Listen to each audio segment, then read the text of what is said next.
তোর কথা শুনে বুকের ভেতরটা আমার শীতল হয়ে গেল বে। এতক্ষণ আমি বুঝতে পারছি যে এখনকার মেয়েদের ছাড়পত্র কেন এত বারবার হচ্ছে। মেয়ের মায়ের জন্য ওরাই তো আসল ভেলেন বে। মেয়েদের সংসার ভাঙার পেছনে সম্পূর্ণ 100% ওর মারা দায়ী থাকে বে। বুঝছি না ওরা হবে তা গাঁ মাঝে বিয়ে দিতেই বা কে বলে ওদিকে। বিয়ে তো মা বাপের দিবেই রেখে পা, মেয়ে শেয়ানা হয়ে গেলে মেয়েকে আর ঘরে ভরে রাখবে, বিয়ে তো দিবেই। তা দিয়ার পরেও আবার এরকম ঝামেলা করছে কেন তাইলে? শোন খেপা, আমি তোকে একটা কথা বলি, তোর হুঁশ বুদ্ধিটা একটু কম, বুঝলি তো, ওই জন্য তোর বুঝতে দেরি হয়েছে। তুই বুঝছিস অথচ লেটে বুঝছিস। তাই নাকি? লেটে বুঝছি আমি? আফকোর্স মেয়েরা হচ্ছে সুখের পয়রা, বুঝলি তো। যেখানে সুখ পাবে সেখানে ওরা বাসা বাঁধার চেষ্টা করবে বে। তা আমি ওর স্বামী যাবে, স্বামীর ঘর ছেড়ে পালাবে?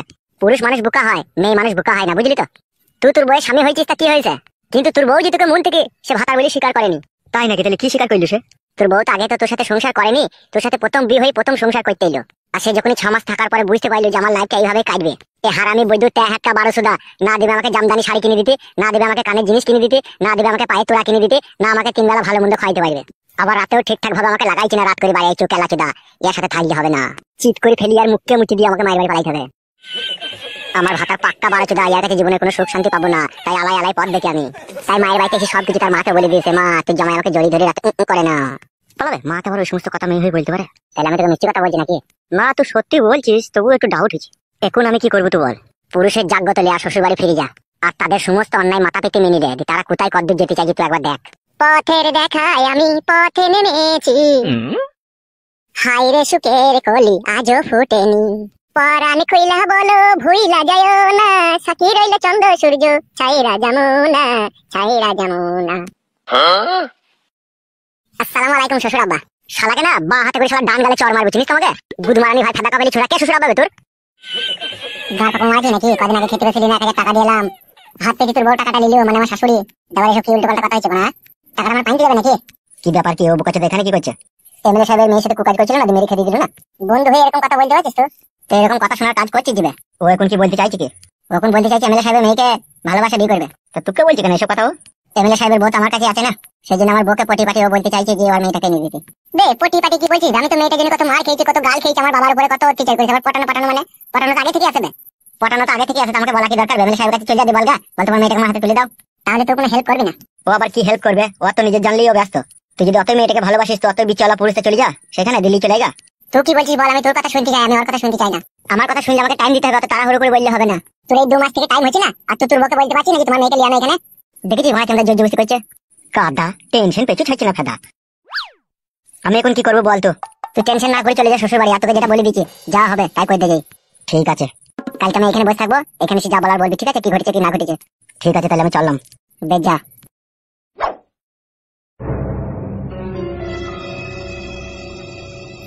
তাহলে আমার কি হবে?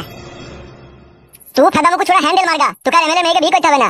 বাল কপালি চিদার জীবনটা হাড়ির কালি করে দিল ফেদা আমার। আমি তো জীবন হাড়ির কালি করে দিলাম না, তুই করে দিলি বে। এমএলএ মেয়ের পাকা নাকি এতই রস, সেই রসে মুড়ি ভিজে খেতে চাস তুই? শুধু মুড়ি ভিজে খেতে চাই না, গিলাসে এলি পিন মেরে খেতে চাই আমি।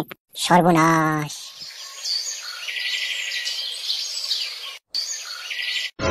সব দোষ এই কেলাচোদার। কেলাচোদা তো কোনো জিনিস তাকিয়ে দেখে না, না দেখে শুনে যে মেয়েটার বিয়েটা দিয়ে দিলি। ও না আসলে দেখলি না কোন বাড়িতে দিচ্ছি কি না দিচ্ছি। তুই মাংমারানি কেলাচুদি মাগি, আমার আর মাথাটা গরম করি না, বুঝলি তো? তোর কথা শুনে আমার বিচির বিষ মাথায় উঠে গেছে। এ মা তোরা ঝগড়া করবি বলতো? এ মা আমি তো ঠিক কথাই বলছি রে। ও না বুঝি না শুনে তোর বিয়েটা দিয়ে দিলু, এবার তোর কপালটা পুইলি তো বল। এ মাগি, মেয়ের কোনো দোষ নাইলো, মেয়েটাকে যত আশকাটা দিচ্ছিস তুই ঢেমুন, তুই হচ্ছিস পাক্কা ঢেমুন। মান মুখ মাঙে ছোড়া ফেদা করবেটা কি বলছিল? ছোড়া পর আমার দাস দিছিল। ফিদা কুকুরটা আমি তোকে বলেছিলাম তুমি এটা বিয়ে দিয়ে দিই বাড়িতে। এলো মাগি, তা মেয়ে বড় হয়েছে তো বিয়ে দিতে হবে না? বিয়েটা যে দিলি রে লো কুকুরটা, তুমি এটা কোন থাকতে চাইছ না কেন? অতক্ষণ বয়স হালকালো খান কি তোকে বুঝাইতে হবে না? তোর মেয়ে তোকে জমাইটা বাড়ি এলো, তাকে গাল গালা যদি মা ধর দিয়ে তুই খেদি দিলি, খান কি দেখুন কেলামও মারাইছে। কেলিয়ে দেবো না খান কি বাড়ি থেকে তাড়িয়ে দেবো, চিনি না তো আমাকে। ও ফেদা কুকুরটা তো সেটা তো জমাই দই রে। কাটা কুকুরটা আমার কি দোষ?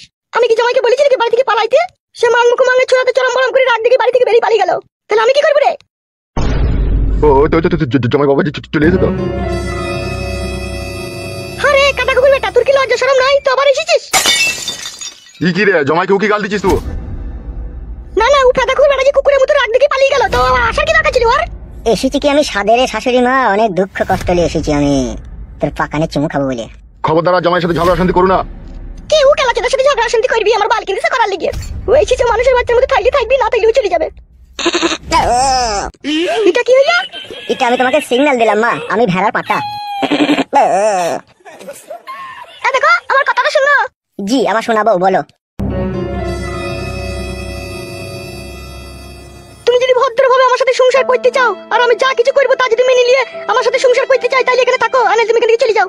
মেনে নেবো বিবি জান আমার, তোমার সবকিছু মেনে নেবো, তুমি যা খুশি করো আমি সবই মেনে নেবো। আমি তো ভেড়ার পাটা হয়ে তোমাদের কাছে এলাম ধরা দিতে।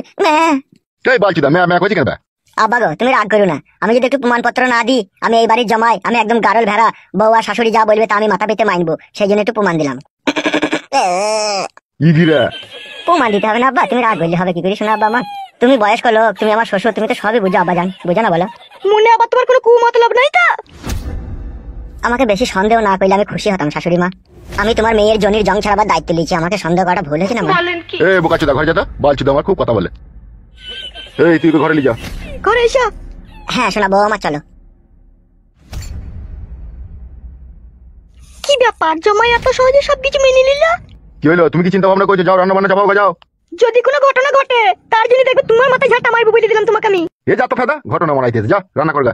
কি লাচুদা মিনসা কর্মাচুদা পুরুষ, এই দিকের বেলায় নেই ওই দিকের বেলায় খুব ভালো আছে ফিটা কুকুর বিটার। কেলা চুদি মাগি তোকে জীবনে সুখ পেলাম না লো, তুই এমন জাঙ্গিয়া ভাতারি বউ আমার। আশ কাটা বটির পাটা খুললে পাটায় করে মাঙে চাটাম করে মারলে বুঝতে পারছিলাম আমি তোর কেমন ভাতা। তুই যখন আমাকে স্বামী বলেই মানবি না, তখন ফুল সজ্জা রাতে দুধের সাথে বিষ পাইল করে আমাকে খই দিতেই পারতিল, তাইলে এত কষ্ট এত যন্ত্রণা আমাকে আর সহ্য করতে হতো না রে বাড়া। বিয়ে করে মানুষ সুখের জন্য, আর সেই বিয়ে করে আমার জীবনে যে এত সুখ এসেছে, আমাকে রাত দিন কাঁদা ছাড়া আমার কোনো রাস্তা নাই রে বাড়া। তুই কি চাচ্ছিস বল, তোর মনের কথা বল। আমার একটাই কথা, থাকতে হলে তোমাকে এখানে ঘর জমাই হয়ে থাকতে হবে, আমি তোমাদের বাড়ি যাব না। শোনা বউ আমার, একবার আমার দিকে তাকাও। না আমি তাকাবো না তোমার দিকে, তোমাকে দেখতে ভালো লাগে না। তাকাও জান আমার ময়না পাখি। বালের ময়না পাখি, তখন মায়ের কথা শুনে আমাকে মারছে, আমাকে গাল দিচ্ছে, দেখুন আমাদের বাড়ি এসেছে বলে আমাকে কোন ময়না পাখি মারাইতে এসে। তাকাও না একবার আমার দিকে। আমি তোমার স্বামী, যে কোনো জিনিসের বিনিময়ে আমি তোমার সুখ চাই, কিন্তু তুমি এটুকু তো আমাকে বলো, তুমি কি আমার সুখ চাও? সুখ চাই, কিন্তু আমাদের বাড়িতে থাকতে হবে তোমাকে। এটাই কি তোমার শেষ কথা আমার জান? মেয়েদের ভালোবাসা ছেলেরা কখনো ভুলতে পারে না, আর তুমি আমার বউ, আমি তোমাকে মনে প্রাণে ভালোবাসি। আমি একজন ছেলে, তুমি একজন মেয়ে, অতএব আমরা দুজনের স্বামী স্ত্রী। আমাদের দুজনের মাঝে যে ভালোবাসার সৃষ্টি হয়েছে তা কখনো শেষ হয়ে যাওয়ার নয়, কিন্তু সেই ভালোবাসাটাকে তিলে তিলে শেষ করে দিয়েছে তোমার মা ঢেমুন। ঢেমুন মাগি দু রকমের হয়, একটা কাঁচা ঢেমুন হয়, একটা পাকা ঢেমুন হয়। তোমার মা মানে আমার শাশুড়ি কাঁচাতে আর পাকাতে পাইল করে পাকা ঢেমুন। তারপরেও যেটা বলতে ইচ্ছা হচ্ছে, তোমার মা হচ্ছে 7 ঢেমুনের 1 ঢেমুন। ভাষাটা ঠিক করে বলো ঠিক আছে, খবরদার আমার মাকে গালাগালি দিও না। কেন গাল দেবো না আমার সোনা বউ, তুমি বলতে পারো। তোমার মা তো চাইছে না তুমি আমার সাথে সুখের সংসার করো, তোমার মা তো চাইছি জমাই ফাদা কুকুর বেটা এই বাড়ি থেকে পালাক। ও ধোয়ানি কুকুর বেটা, আলোর কুকুর বেটা, পুসানি কুকুর বেটা। আমার মা তোমাকে এইভাবে কোনোদিনও গাল দিয়েছে তুমি বেশি বেশি করে বলছো? দেয় রে শোনাবো, তুই বুঝছিস না। আমার উপরে যদি তোর মায়ের রাগই না থাকতো, তোর মা যদি আমাকে গালি না দিত, কখন আমাকে ভালোবেসে আদর করে জামাই বলে স্বীকার করলি তো, আর বলতো বাপ জামাই আমার মেয়েকে নিয়ে যাও, আর যেন ঝগড়া অশান্তি করো না, কিন্তু তোর মা যে একবারই বলছে আমার বিটিয়া যাবে না, তুমি বাড়ি থেকে পালা। তাহলে আমি এখন কি করে বুঝবো যে তোমার মা আমাকে ভালোবাসে গাল দেয় না? তুমি এখন 1 মাস থাকবে, তারপর আমি সিদ্ধান্ত নেব আমি যাবো কি যাবো না। আর তার আগে যদি তুমি তাড়াহুড়ো করো কিন্তু আমি যাবো না বলে দিচ্ছি। তাহলে এখন আমি কি করবো, তোমাদের বাড়িতেই থেকে যাবো এখন 1 মাস? থাকো। এটাই কি তোমার শেষ কথা? হ্যাঁ এটাই আমার শেষ কথা। আমি কিন্তু মায়ের কথা অমান্য হতে পারবো না, মায়ের কথা অমান্য হলে কিন্তু মা আমাকে ভালোবাসবে না, আমাকে গালাগালি দিবে, আর কখনো বাড়ি ঢুকতে দিবে না। সে তোমার মা ঢুকতে দিল আর না ঢুকতে দিল তাতে তো কোনো এসে যায় না, তুমি তো আমার বউ, আমার কাছে থাকবে। এখন 1 মাস থাকতে বলেছি থাকো, তারপর আমি চিন্তা ভাবনা করবো কি করবো কি না করবো, ঠিক আছে? আমি এখন বলির পাটা, আমার এখন তসলাই মাথা ঢুকে আছে, এখন তোমরা যেইভাবে কাটবা সেইভাবে আমাকে কোপ খেতে হবে। কিছু কি আর করার আছে শোনাবো? তুমি যে তোমার মায়ের সাথে মিশে গেছে জান। ফালতু বকো না, তুমি ঘরে যাও ঠিক আছে? আমার একটু বাইরে কাজ আছে, আমি কাজ সেরে এখনই আসছি। কি কাজ আছে তোমার বাইরে? এখনই আসছি বললাম না, অত কই পড়তে লাও কেন? সব জিনিস ওই জন্যই তো তোমার সাথে সংসার করতে চাই না, থাকতে চাই না, বাল আমার। বেশ বেশ জান আমার, তুমি যাও, আমি ঘরে থাকছি।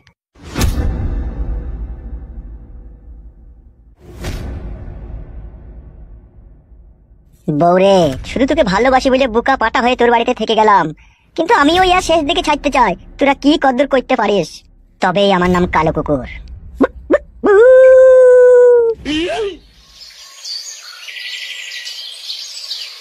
কেন তুমি আমাকে ফাঁকি দিয়ে অন্য ছেলেকে বিয়ে করে নিলে? কেন তুমি 2 মাস ধৈর্য ধরে থাকতে পারলে না? আমি কেরালা থেকে বাড়ি এসেই তো তোমাকে বিয়ে করতাম। তুমি বিশ্বাস করো, আমি তোমার জন্য পাহাড়ের মতো ধৈর্য নিয়ে তোমার অপেক্ষা করেছিলাম, কিন্তু তুমি বিশ্বাস করো সেই পাহাড়কে ভেঙে চূর্ণ বিচূর্ণ করে দিল আমার বাবা। বাবাই বলল ভালো ছেলে, জাত বংশ, মাঠে সামমাশাল আছে, জমি জায়গা আছে, ছেলেটা ভালো ব্যবসা করে, আবার ওর বাবা লটারিতে টাকা পেয়েছে, সেই বলে আমাকে ভুলিয়ে বাঁচিয়ে ওই ছেলেটার সাথে বিয়ে রাজি করাইলো, কিন্তু আমি রাজি হতে চাইনি। তারপরে বাবা বলল তুই যদি বিয়ে না করতে চাস তাহলে কিন্তু আমি গলায় দড়ি দিয়ে আত্মহত্যা করবো। কিন্তু তুমি বিশ্বাস করো, আমি বাবার জীবনের কথা ভেবে আমি এই বিয়েতে রাজি হয়েছি। বিয়েতে রাজি হয়েছি ঠিকই, স্বামীর ঘর করছি ঠিক আছে, কিন্তু বাবাকে এখনো মন দিইনি, মন কিন্তু তোমার কাছে পড়ে আছে আমার। তা এখন কি করবে, কি সিদ্ধান্ত নিয়েছো তুমি? ওরা কোথায় গেল? 1 ঘন্টা হয়ে গেল, কোনো বাড়ি আসছে না কেন? ও কোনো আর বান্ধবীর সাথে দেখা করতে গেলে তো এতক্ষণ চলে আসতো। কি ব্যাপার, কি ওরা আসছে না তখন হয়ে গেল? এমন একটা মেয়েকে বিয়ে করলাম, কাদার জীবনটা কয়লা করে দিল। তাই নাকি আমার জান? একবার তাকাও আমার দিকে। আমার মনের ভিতরে কত আশা ছিল তোমাকে বিয়ে করে আমার ঘরের ভিতরে খাটের উপরে তোমার সমস্ত কিছু খুলে দিয়ে তোমাকে মনে প্রাণে আদর করব। কিন্তু সেই আশাটা পূরণ হবে প্রচন্ড ভয়ে ভয়ে, কেউ আসছিল কি এরকম মনে হবে, যেহেতু তোমার বিয়ে হয়ে গেছে। এমনি তুমি কোনো চিন্তা করো না, মন থাকবে ভাতারের কাছে, জৈবন থাকবে তোমার কাছে, তোমার আবার চিন্তা কিসের? তোমার যেটা দরকার তুমি ঠিকই পেয়ে যাবে। আর তোমার জন্যই আমার স্বামীকে আমি বলে দিয়েছি যে আমি তোমাদের বাড়িতে থাকবো না, আমি এখানে থাকবো। আর থাকতে হলে তোমাকে এখানে থাকবে, আমি শুধু এখানে থাকি শুধু তোমার জন্য, শুধু তোমাকে ভালোবাসি বলে এখানে আমি থাকবো। আর এখানে থাকলে তোমার সাথে আমার সবসময় দেখা হবে, কথা হবে, সবই হবে। সত্যি জান, তোমার মতো ভালোবাসার মানুষ পাওয়া ভাগ্যের ব্যাপার আছে। এসো না জান, একবার কাছে এসো। তোমাকে বুকের ভিতরে জড়িয়ে রেখে মনে হচ্ছে তুমি আমারই বউ, তুমি আমারই বউ। আমার মনে হচ্ছে তুমি আমারই স্বামী। তোমাকে লাগাইতে খুব ইচ্ছা হচ্ছে জান। মেন্স হয়েছে কাল রাতে, 2 দিন পরে লাগাবে। বেশ শোনা আমার, তোমাকে জড়িয়ে ধরেছি বলে বুকের ভিতরটা চমচম করছে জান আমার। মনে হচ্ছে কাদা বাপ লাগাছে গলায় দড়ি দিয়ে কাটার পট বাই খাই। এই জীবন রাখতে আর ইচ্ছা হচ্ছে না। শালা কি মুসিবতে পড়লাম রে বাপ, ভেতরটা আমার গরম ডিমের মতো সিদ্ধ হয়ে গেল ফেটা। এই একটা মেয়ের লেগে, শুধু আমার এই বইয়ের লেগে। উফ, এত নিষ্ঠুর আর পাষাণ হৃদয়ের হয়েও না ভগবান, একবার তোমার এই বান্দার মুখ পানে তাকাও। কি করবো মানে কিছুই বুঝতে পারছি না। একটা দুঃখের গানই গাই এই দুঃখের সময়। কিছু কিছু হারামের জীবনে ভালোবাসা চাটাই ভুল, সারাটা জীবন ধরে দিতে হয় তবু সেই ভুলের মাসুল। বউকে আমার ভালোবেসে বিয়ে আমি করলাম, বউ যে আমার শুনে না কথা, মনে দেয় দুঃখ। সেই দুঃখ বুঝে নয় আমার বাবা মা শ্বশুর শাশুড়ি, শুধু বলে জামাই খারাপ, শুধু বলে জামাই খারাপ। নিজের মেয়ের কখনো সে দোষে দেয় না, আমি কিছু বললে পারে চোখ তোলে কপালে। রেগে গিয়ে শাশুড়ি বলে, শোন ফেদা খোকুর বেটা, আমার মেয়ে তোর ভাত খাবে না, ডিভোর্স দে আমার মেয়েকে, তোর থেকে ভালো পাত্র আছে আমার হাতে।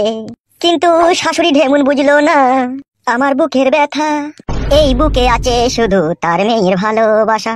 তাই নাকি কাদা কুকুর বেটা?